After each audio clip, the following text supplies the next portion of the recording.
Haribol. This disturbs me here. It's tight here. It makes it like this, okay.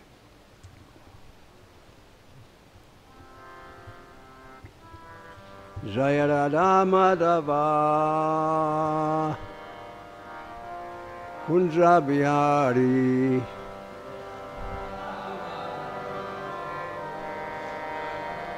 Kunja Bihari Jaya Radha Madhava Kunja Bihari Jaya Radha Madhava Kunja Bihari Gopi Jana Vallabha Giridvaradhari Gopi Jana Vallabha Giridvaradhari Gopi Jana Vallabha Giridvaradhari Pidana Vallabha Girivaradha Yasodanandana Brajana Ranjana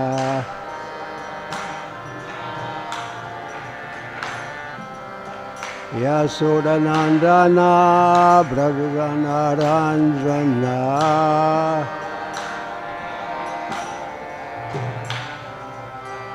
Yamuna Tira Vanachari Yamuna Tira Vanachari Yamuna Tira Vanachari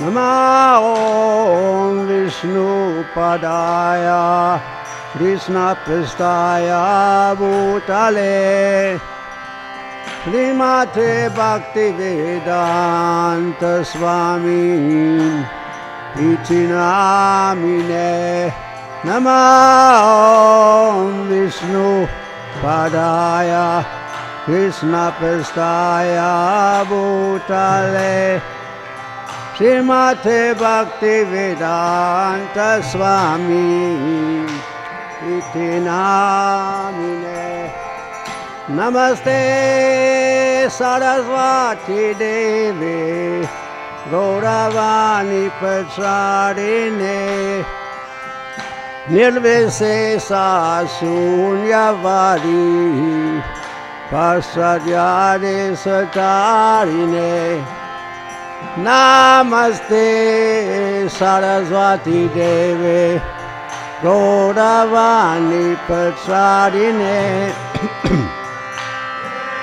Sesa Sunyavadi Pasadyari Satarine Jai Sri Krishna Chaitanya Prabhu Nityananda Sri Advaita Radha Srivasadi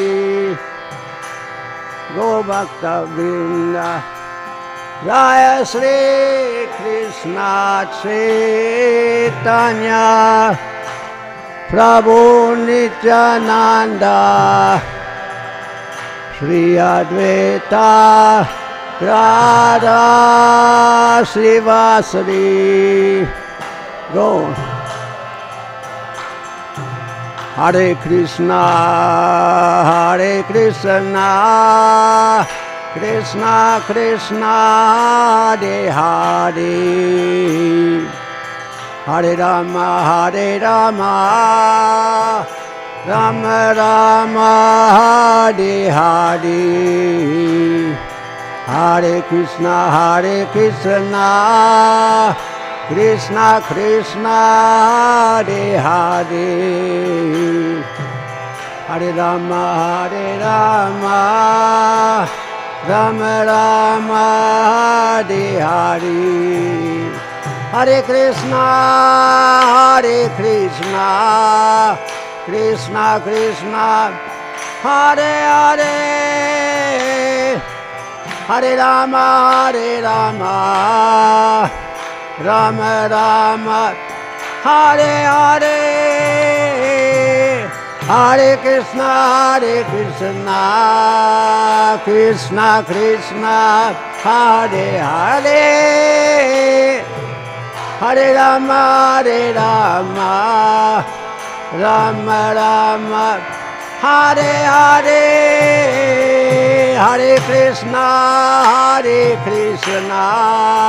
Krishna Krishna, Hare Hare, Hare Rama, Rama Rama, Hare Hare,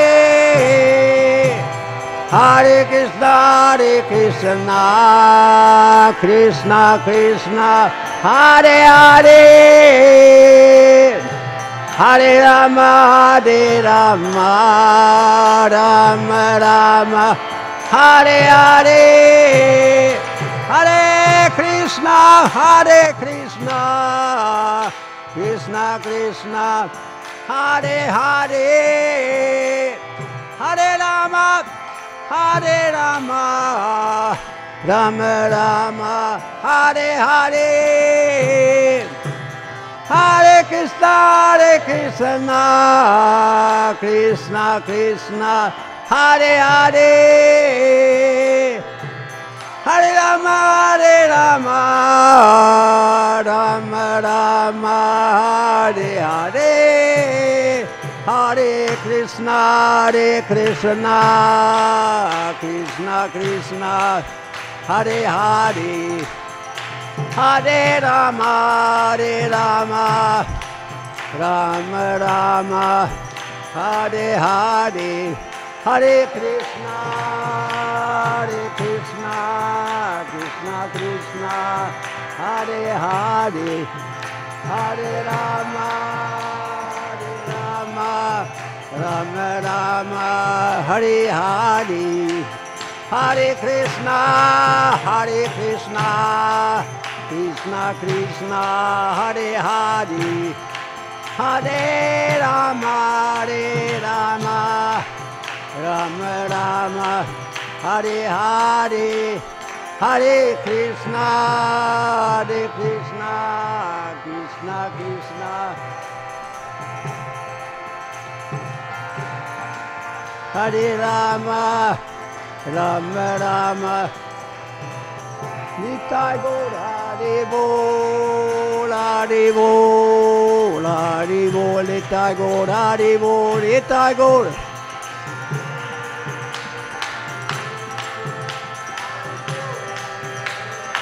Nitai Gaur, Hare Bol, Hare Bol, Hare Bol, Nitai Gaur, Hare Bol, Nitai Gaur.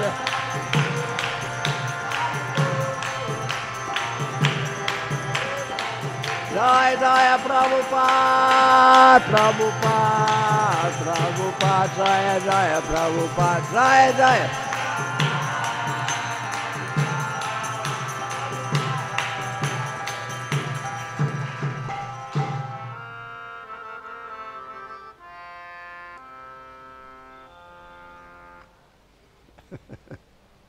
Hare Krishna.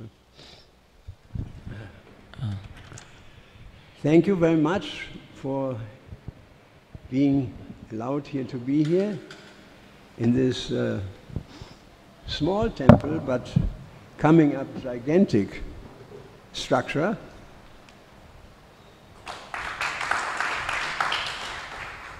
All this for the pleasure of Krishna, for the pleasure of Srila Prabhupada, the Vaishnava Acharyas, and the devotees of Krishna. We are in a very fortunate position. Most people are potentially in a fortunate position, but they do not take advantage of that. And so, although we came all from the spiritual world, there's one famous Thomas, a Christian follower of Jesus. He went to India, to South India, in the 2nd century, very famous. And he wrote a book, the Book of Thomas. And there it says, very interesting, before I give the class, congratulations to you all because you came alone. This is true.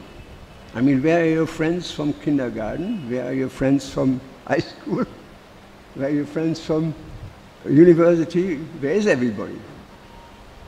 Is there anybody of your companions or friends from the past that is in Hare Krishna?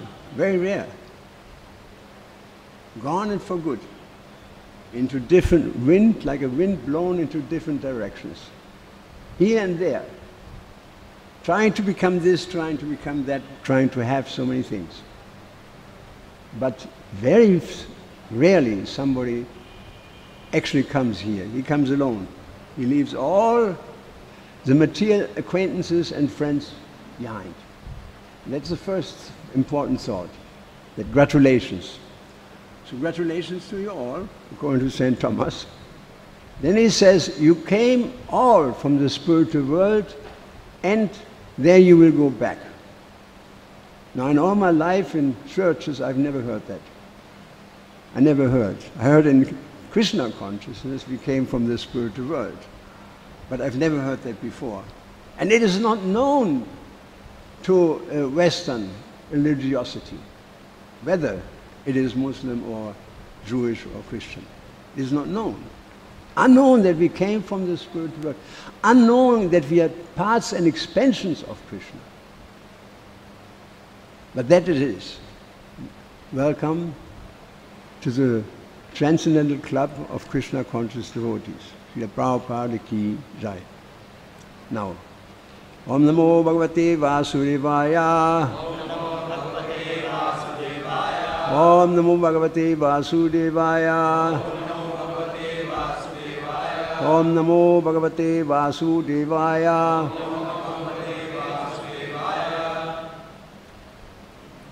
Where's that verse? That verse here? Where is that verse?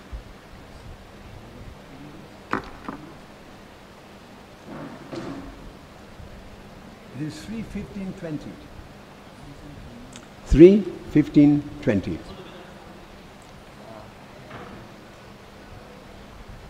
3:15:20.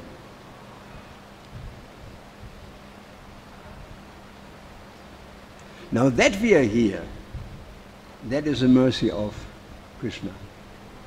That's a mercy of Krishna. I asked Prabhupada one time this question on a morning walk. I said, Srila Prabhupada, right now I'm translating Bhagavad-gita into German. This is 1973 or something. And there's a verse in Bhagavad-gita actually from Srimad-Bhagavatam. And in this verse it says that one who chants the holy name has taken bath in all the holy rivers of India and he has visited all the holy places of India. Does that mean that in my previous life I was in India? Now remember, this verse is from Srimad-Bhagavatam 5,000 years ago. Situation has changed. Prabhupada said, that may be so, but try to understand I've created you good fortune.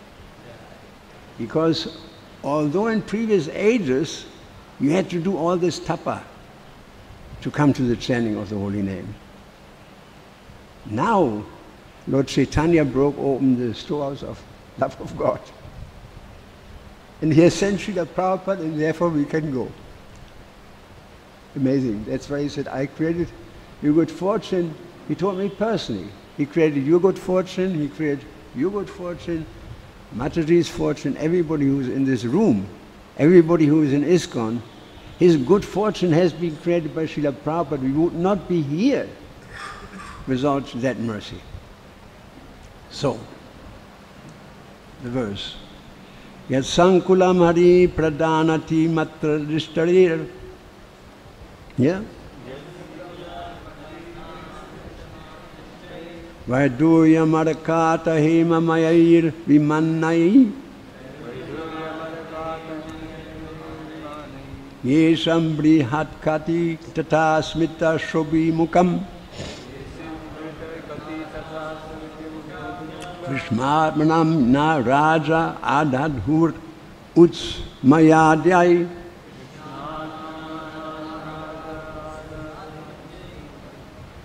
Now how do you pronounce this? Madhyai or Madhyai? The last word. Yay. Yay, okay.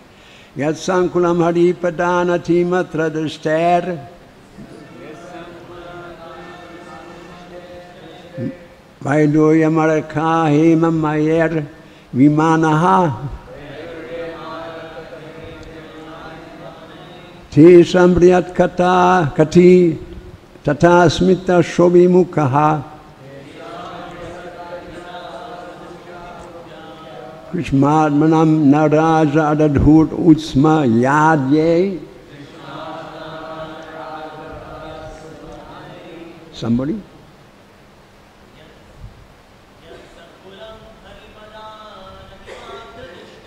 Yat sankulam hari padanati matra drishter. Vedoya maraka emam yair vanaye.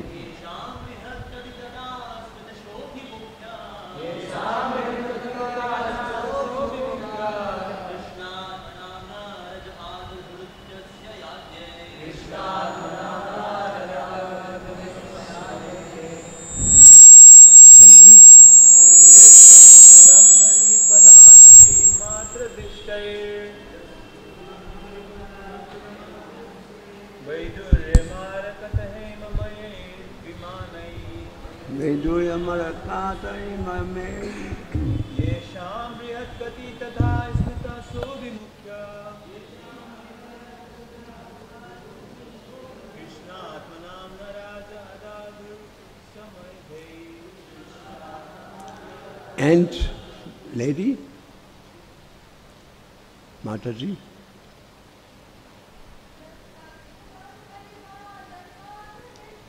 Yat sankulam hari pan.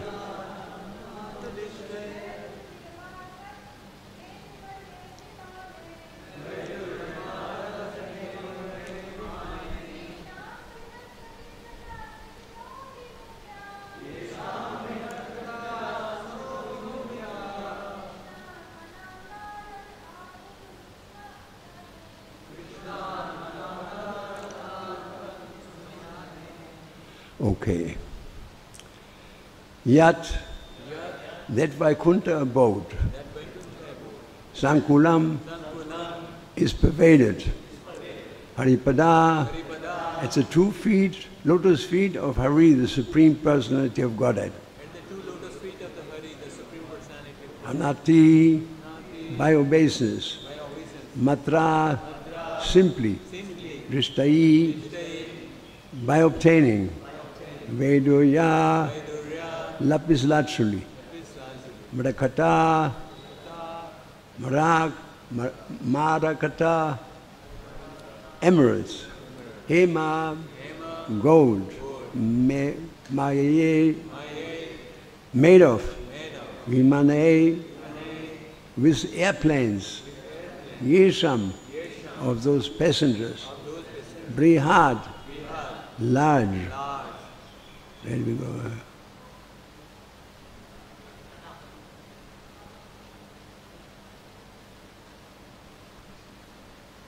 Where were we?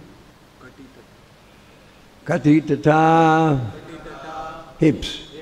Smita, smiling. Shobhi, beautiful. Mukhya, faces. Krishna, in Krishna. Atmanam, whose minds are absorbed. Na, not. Rajaha, sex desire. Adhadhu, stimulate. Usmaya, adyay, by intimate friendly dealings. Laughing or joking. The inhabitants of Vaikuntha travel in their airplanes made from lapis lazuli, emerald and gold. Although crowded by their consorts, who have large hips, and beautiful faces.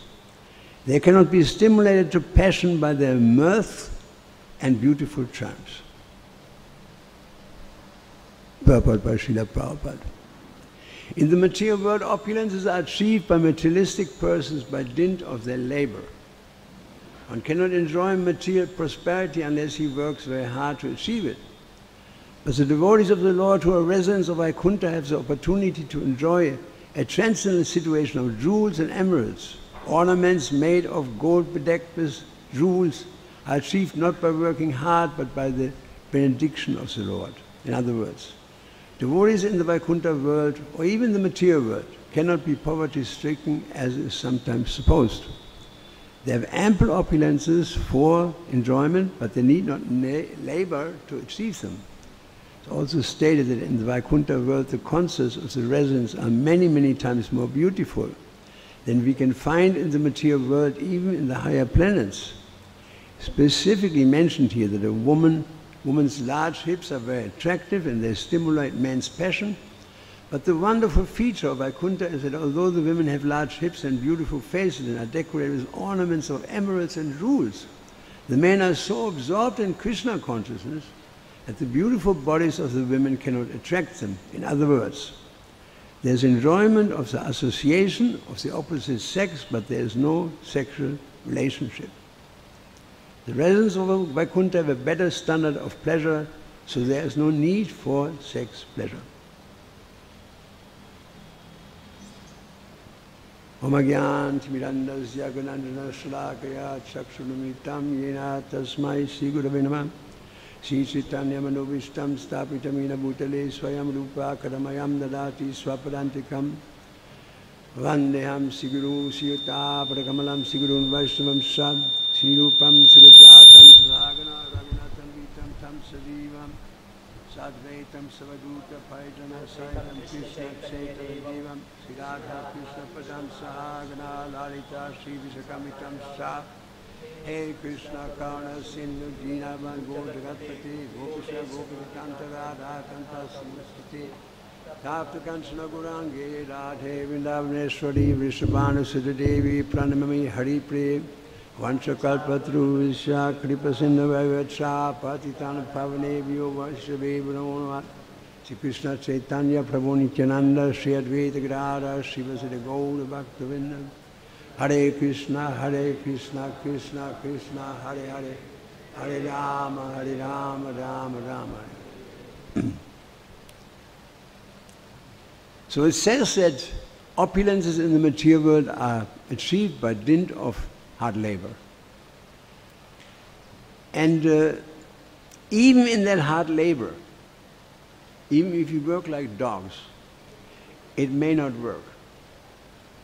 Every businessman knows that. There was one boy I met on Sankirtan in Amsterdam while I was distributing books. And I said, you should read this book, Bhagavad-gita. He said, what's in it? He said, can I show you? So I showed him a verse.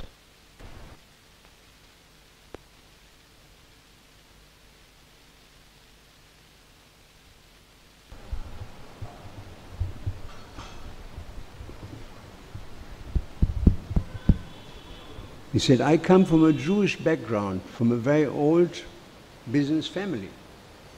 Jews are famous in the West for business. He said, I've never heard that before. From my family I learned there's loss and gain. Here it says there is no loss. It's the best business I've ever come across. I joined this. So he became a Hare Krishna devotee. So yes, even in the material world, you need Krishna's mercy. There's a famous, yesterday I talked about it, a famous poem from the 17th century written by Srila. And he says that there's a varna of people who create bells. Group of people, a particular group. In every society you have this group for that, etc. So in all, the bell master, the master of bell pouring, he told them, in German, you won't be understanding it, but von der Stirne heiß rinnen muss der Schweiß, soll das Werk den Meister loben. That means you have to work like a dog to make a good bell. You have to work like a dog, not for nothing. Von der Stirne, from the forehead hot, the sweat has to run down to make a good bell. He said, but. Der Segen kommt von oben. The blessings come from God. Because no matter how well you work, there may be a bubble in the bell, a crack in the bell. There's nothing you can do about it. He knows that. He has poured thousands of bells. That we did everything. But whether it's a good bell or not, ultimately it is a question of the mercy of God. That's the point. Very important point. And so, in the spiritual world, people enjoy all kinds of things because they know this is all the mercy of God, and it is the mercy of God. It is the mercy of God. Everything that we sit here, I was talking about it. It's the mercy of Krishna. Mercy of Krishna is available to everybody. Bhagavad-gita is distributed all over the world, thousands and thousands of copies. But who's taking it? It says in the Gurvastak prayers, Ganaganatvam, that the spiritual world is like a cloud that takes the mercy from the ocean of mercy, Krishna, and it pours over the sea and over the rocky land, and there's no result. Then it pours over the fertile land, and there's abundance of wealth. So we have to not only know that the mercy is everywhere, we also have to take that mercy. It requires some action from us. We have to take it. Many people, I talk about reincarnation, they say, I know about reincarnation so many times, America particularly. Yes, I know all about it.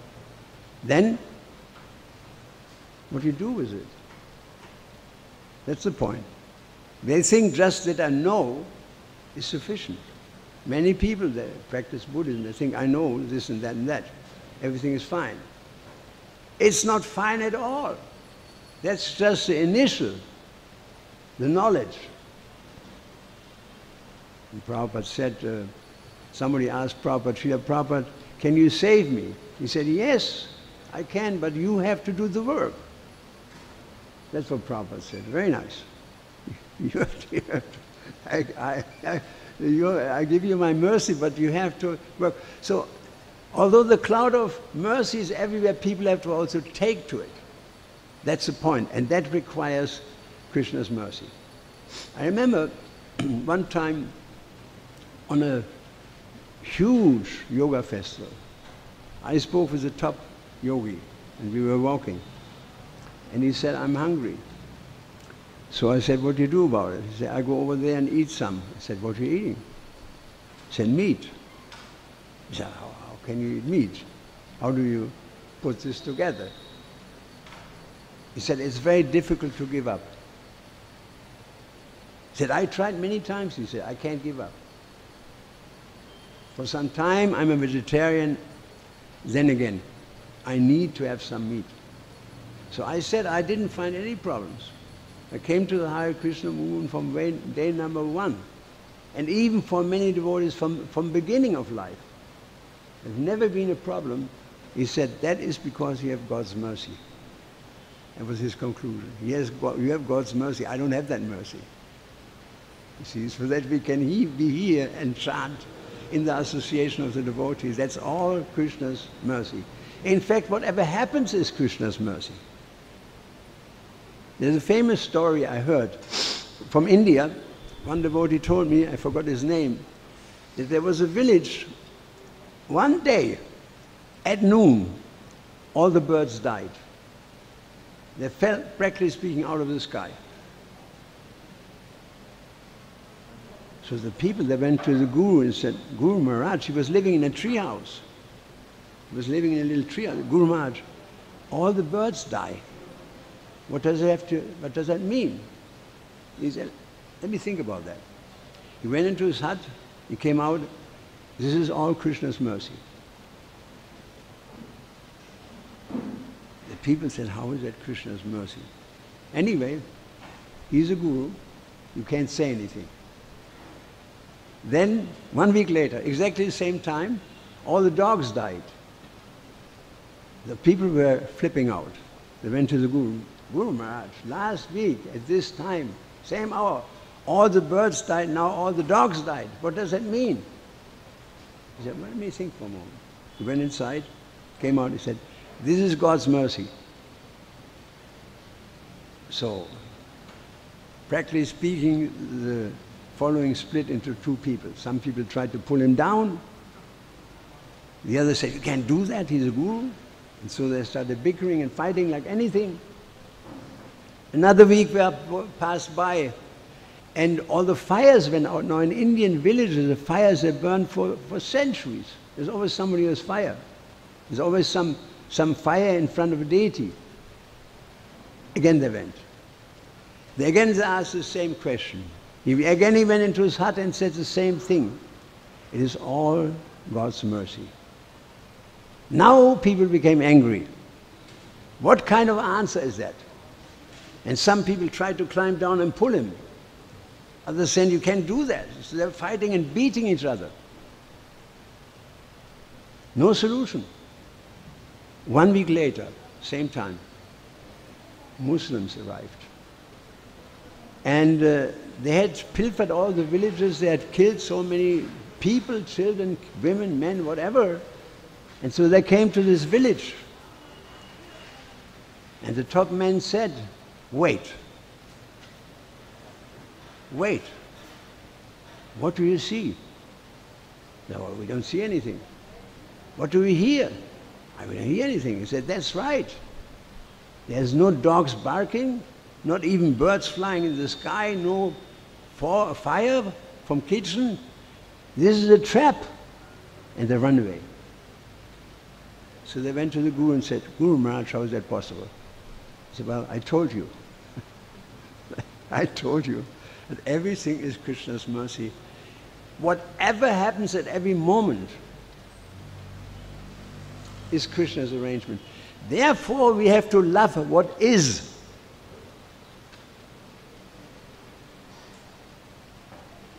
It's not the past, it's not the future, what is right now. That is, though based on the past, Krishna's arrangement. And not a blade of grass moves without his sanction at every moment. People tend to see the suffering of God outside of the jurisdiction of God. They don't see the connection. Although from childhood on people learn, leave it here, from childhood people learn that not a blade can move without God's sanction, right? Everybody knows, not a blade of grass can, but when it comes to suffering, how is it possible? He did it, or that person did it. He stole everything I have. He destroyed everything I had. It's him. But in the final analysis, it is neither between you and them. It's not. You may think so. In the final analysis, it is only between you and God. That's all.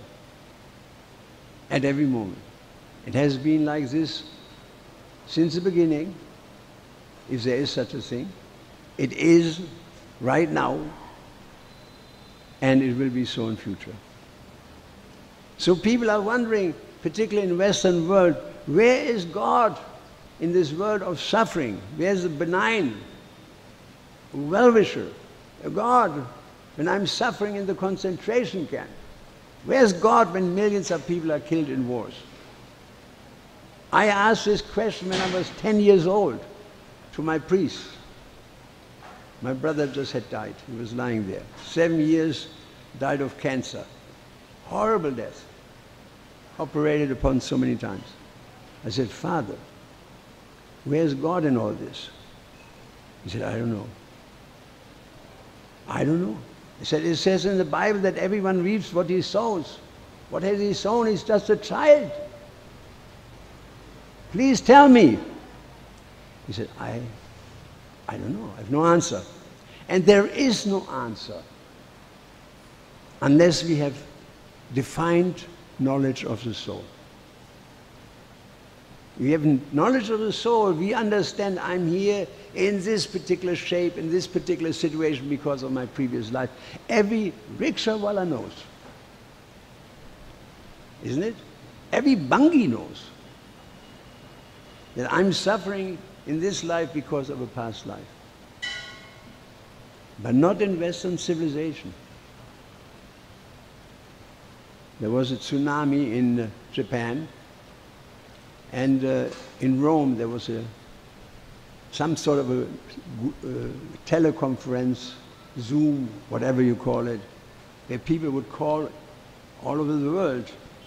The Pope was sitting in darshan, and some girl called 7 years old from Japan, Elena. He said, "Father, Holy Father, you know everything. Why are all my friends dead?" And he said, "I asked myself the same question." He said, "And we do not have the answer. We do not have the answer." Think about that. Right? That's why people become atheists. Because of a lack of knowledge. Very simple. If there's no knowledge, then there's no answer. And if there's no answer, then people, in their desperation, they say, how can there be God? There is no God. God does not exist. And that's the conviction of modern man. They believe like that up to the time of death. There was one devotee, one Sankirtan devotee, Manidhara Prabhu, famous Sankirtan devotee. He had, while he was doing Sankirtan, a pain in his tooth. And so he went to the next dentist.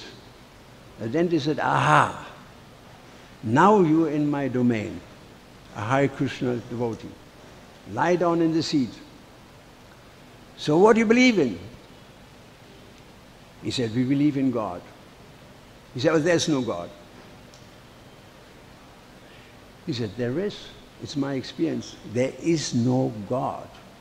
He said, "I have different experience. I have different knowledge. God does not exist."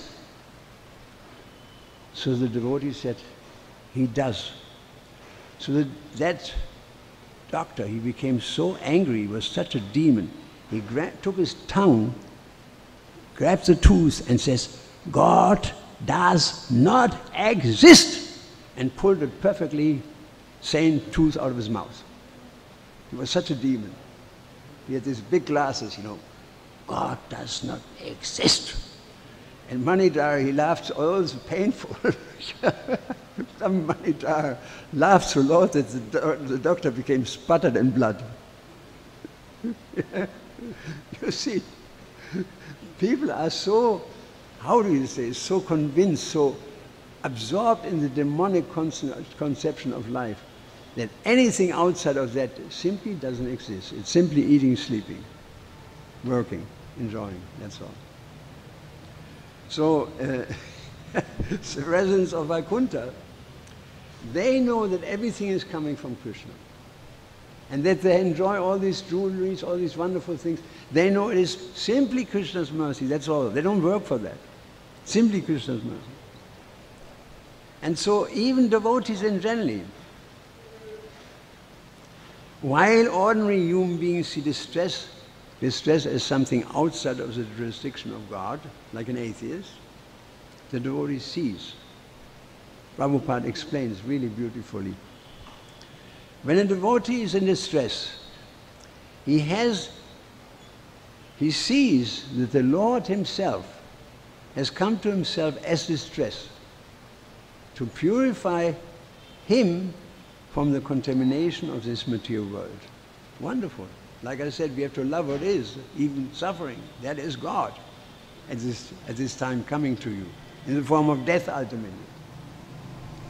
He said, while one is in the material world, one is in various conditions, and therefore a devotee sees a condition of distress, but as another feature of God. Tatinu kampam sukshamikramanam. In fact, a devotee accepts distress as the mercy of God because he understands that he's becoming cleansed from material contamination due to past existence. He sees it and he doesn't see it disconnected from God. When he sees the suffering of the world, he doesn't see it disconnected from God. If you do so, you cannot understand why people suffer. It's connected directly at every second. Whatever we hear right now, if you sit down in the forest, whatever it may be, the birds, an aircraft in the sky, there's nothing but God. And Prabhupada was in his last day. I happened actually to be there right in his bed. Last thing Prabhupada said, he lifted up his hand very peacefully, and he said it took him 10 minutes to say that because he was already in his death throes. That was going on. So all we know what's happening. Anybody has seen somebody die in this room, lift your hand. So once you have seen it, you know it's coming. You know it's coming. You have to see it only one time. It's a gur, as it says in Vedic Shastra.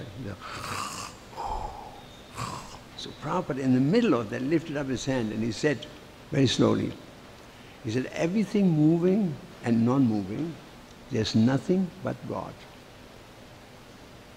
This consciousness is called Krishna consciousness. Next thing he said, Hare Krishna. And by the na he was with Krishna, he was gone. That's how that actually happened. One who sees me everywhere and sees everything in me, I'm never lost, nor is he ever lost to me. Yomam pashyati sarvatra, that verse. And Bahunam janmanam ante jnanam mampapadyati vasudeva savamiti samatmasu gururlabaha. And after many, many births, one who is in knowledge, he understands that Vasudeva savamiti, that everything is Vasudeva. Now then he says here, since we are talking about the issue, that even distress a devotee sees as Krishna. Then he says, very subtle, the appearance of distress is a negative process to give the devotee relief from this material world. What does that mean? It's a negative process. Why is it negative? What's positive? Negative is Krishna purifies a person from karma. The positive process is you don't even have to suffer. Sarva dhaman prityadyama mekam sadanam vraja aham tvam sarva papi. That's the positive process. What is a positive process? Hare Krishna, Krishna Krishna, Hare Hare, Hare Rama, Rama Rama, Rama Hare. Even chanting once more, karma is destroyed and one is able to commit in a lifetime. That's the positive way. Haribo. So we have to go down that road. We have to go down the road of the sad denizens of Vaikuntha. They just chant and glorify Krishna, that's all they do, and then everything will be arranged by Krishna's mercy. It is not that we have to do it. Krishna will do it if we do our work. There's one famous verse in Bhagavad-gita, one of my favorites, that Sri Krishna says in Bhagavad-gita, Cetasa sarva karmani mai sanyasya matpadaha buddhi yoga mupashritya matchita satatam bhava. In all activities depend on me and work always under my protection. In such service, you become conscious of me. So we should do everything under Krishna's care, for Krishna, for his pleasure. Some Siddhi Hari Toshanam, why do we chant? To please Krishna. And Krishna doesn't need our chanting. He is self-sufficient. But Krishna loves it because he knows when we chant, we become purified. And then what happens is that we will come back to him, and that Krishna likes. He wants us to come back, like a father. The son leaves the house, of the father and goes into a very faraway land and goes through all kinds of suffering. So what would the father like to see? That the son is coming back. This is the story of the prodigal son, of the son who was lost, is told in biblical literature. And then after many years of suffering, he comes to the conclusion, what am I doing here? And he runs back into the house of the father. For us, it's very clear what that means, the story. It's not clear to many people who read these stories in different religions. They're not clear that this is not just a story, that's you and me. That's you and me, that's everybody. Who was driven out of paradise? People think that's Adam and Eve. It is not Adam and Eve, it's you and me. These are allegorical stories. We have to see deeply. Through the eyes of Shastra we can understand all that. If we don't look through the eyes of Shastra, what can we understand? What do we see? Even if we go to Vrindavan, what do we see? So many wallas and so many rickshaws and so many pigs in the street. That's one thing. And so many plastic bottles. That's one thing. But when Krishna came out, if you read the story of Putana, he came out in the morning for a picnic. He came out of his house, he blew the conch shells. Millions and millions and millions of cowboys appeared, and millions, he said, unlimited cows, unlimited, how is that possible? I ask you, how is it possible? Krishna can do anything. Krishna can do anything. He can expand himself in as many cowboys as there are. He can do anything. He can expand himself in so many Lord Chaitanyas dancing in front of the Rath cart, in so many Krishnas as there are gopis, even if there are millions. So Krishna can do anything. So that Vrindavan we see with our mundane eyes, yes it is Vrindavan, but it's only one reality of Vrindavan. There is so much more. That's the transcendence. And so, continuing on this, to save a person from the material world, Krishna sends the devotee little distress. And a devotee can see that because he's learned. A non-devotee cannot understand that. He cannot understand that distress is just another feature of God. Salva kam idam Brahma. Now he says, a devotee actually sees that there's only the Supreme Lord and no second entity. There is actually only one living being. There's only one living being in the entire creation, material or spiritual. And we are just his expansions. Prabhupada says, Ekat avitayam. There's only the Lord. Only the Lord, nothing but Krishna. The Prabhupada said there's nothing but everything moving and non-moving, nothing but Krishna. Even the material energy, nothing but Krishna. The stones, this lion, represent nothing but Krishna, ultimately. There's only one living being, and we are all his expansions. So when we talk about God, people will tell us he's living in the clouds. Or they will tell us on the other side of the scale that I'm God, you're God, everybody is God. Now why did we come from the spiritual world in this first place? Why? What is the answer? Because we wanted to be God. That is the thing. If you look at biblical scriptures, very interesting. They were living in paradise. Adam, he became, before he was like a Brahmana, and then he became Abrahma, Adam. And then the snake came and said, if you eat from this tree, you become as good as God. And the wife could not resist. And she ate. And she became agitated by the material energy. And he ate, and he became agitated, and they fell. although they were nice, sticky brahmacharis, they fell. Because of this thought to become as good as God. And if after millions and millions and millions of lifetimes and millions and millions and millions of births and millions of planets, etc., we come to the conclusion that I'm God, then please, Prabhu's ladies, then what did I have learned in billions of years? I'm back to square one. I've not learned anything, nothing. I'm still exactly there when I left. Adam and Eve is not, they're allegorical figures, they're not historical figures, they're you and me.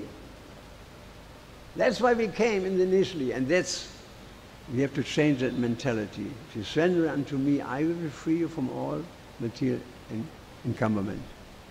That's the situation. You see this point? So some people in the material world, and the bewildered idea of religiosity, thinks God is in the clouds. When they carry the body in solemn procession to the grave, everybody's crying. But what they're carrying is nothing but a bag of chemicals. It's not the body, the chemicals. It's not the mind.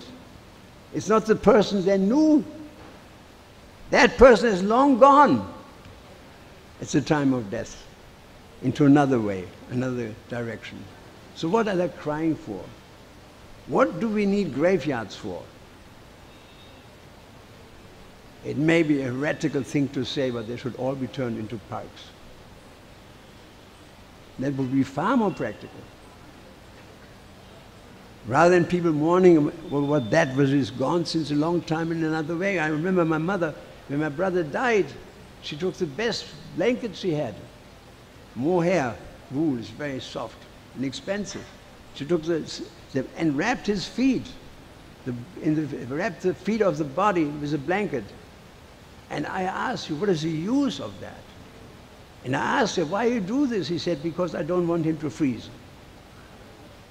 That was I can't lie in front of the deity. That actually took place. I don't want him to freeze, this poor boy. And so that's what they carry in solemn procession. That's not you and me. That's just chemicals, the chemical residues of a body. From earth to earth, from ashes to ashes, as they say, even in Christian religion. It's just ashes. So when we come to Krishna consciousness, we are not in the illusion that God is in the clouds. Those who think God is living in the clouds, they never will see his faith. There was a famous song I heard a long time ago when I was young. In French, one priest, monk, he sang, vous qui cherchez le bon Dieu dans les nuages, vous ne verrez jamais son visage. You who are looking for God in the clouds, nuages, in the clouds, you will never see his face. And that's the truth. God is everywhere. In every atom,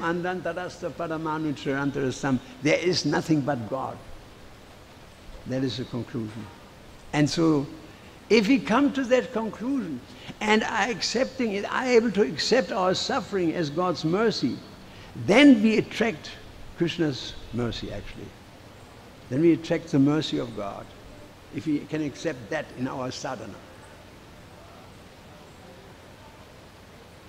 That whatever I suffer has nothing to do with others. It has to do with me. These are my own reactions, therefore you cannot complain. You cannot point your finger. Prabhupada said when you point your finger, 3 fingers point towards yourself. Prabhupada said, you point your finger, it is because of you that I suffer. But look at my finger. 1 finger and 3 fingers point toward myself. That's the truth. So in Krishna consciousness we understand that, and this understanding brings us to this knowledge, brings us to Krishna. Somebody may say, but I'm a Christian. Somebody may say, but I'm a Hindu, I'm a Muslim, I'm this, I'm that. When Prabhupada came to Germany, he was preaching to one Christian professor, and he asked him to explain his philosophy. And after everything was said and done, Prabhupada told him, I happened to be the translator, and I was in a shock. I mean, I was thrilled when Prabhupada said that. He said, Father, 2,000 years have passed, and still you don't understand Jesus.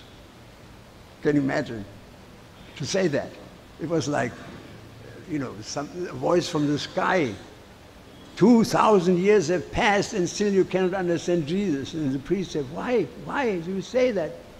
And he said, because if you understand Jesus, you can understand Krishna. And if you understand Krishna, you can understand Jesus.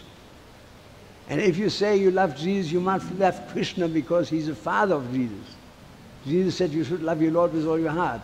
And if you love Krishna, you love Jesus. And if you say to me that I want to love only Jesus and not Krishna, that means you have no knowledge. I mean, so cutting, you know. And the whole seat trembled when Prabhupada, and you have no knowledge. It's just so wonderful how Prabhupada can preach. It's just so, I mean, I was thrilled to the ends of my nerves in my body when I heard that you have no knowledge. If you say you want to worship only Jesus. So that's the position. People have no knowledge. They have no knowledge of the soul, and therefore they cannot understand why the innocent suffer, because the innocent are not suffering. Actually, not even a child is free from karma. Not even a child. Nobody is innocent. Humanity lives in this myth of innocence. It's a myth. The myth of the body, that I'm the body, is mythology. The myth that I'm innocent, it's mythology. It doesn't exist. It's illusion. Nothing but illusion.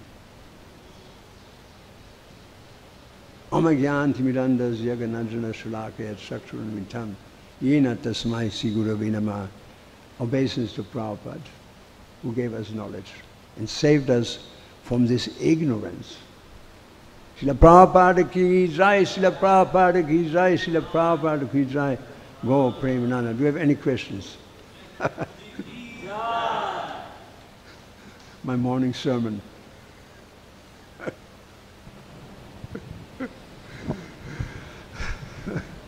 No questions. Thank you very much. Hare Krishna, or glory to Srila Prabhupada.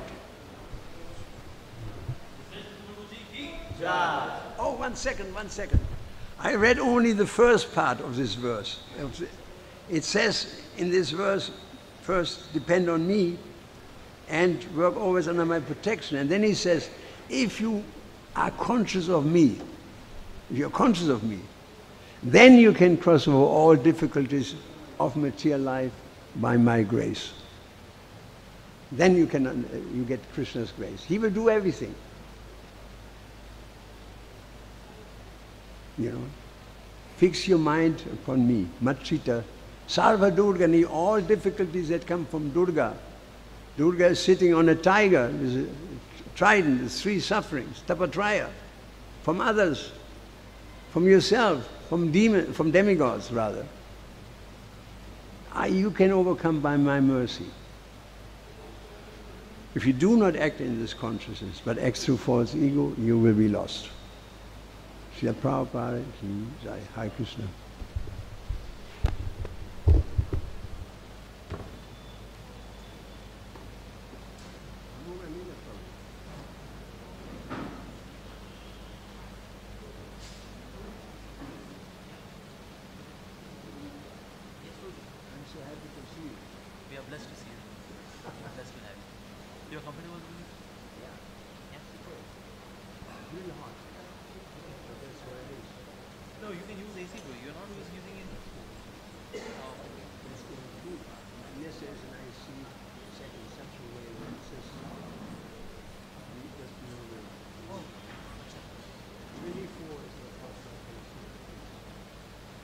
And above you can. Yeah. I'll give me a place. You have a nice place here. You have so many people come even from outside to listen to the lecture.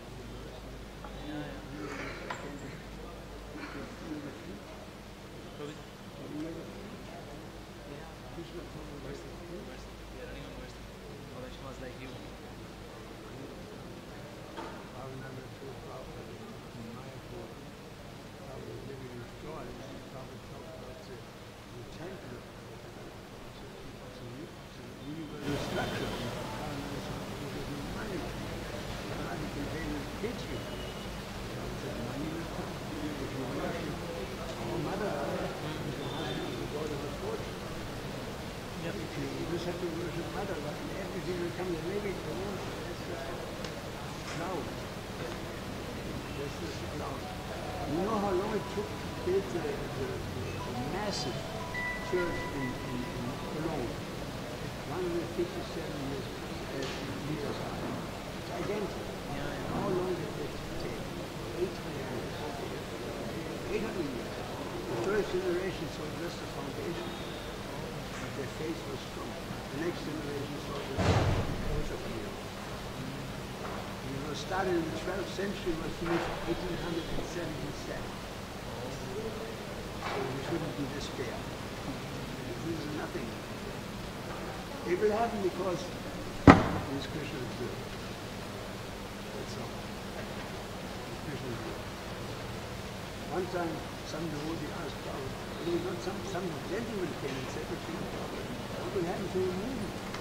He said, you have to assign a successor. He said, I can't do that, they're all young men. He said, you must, otherwise the movement will not go on.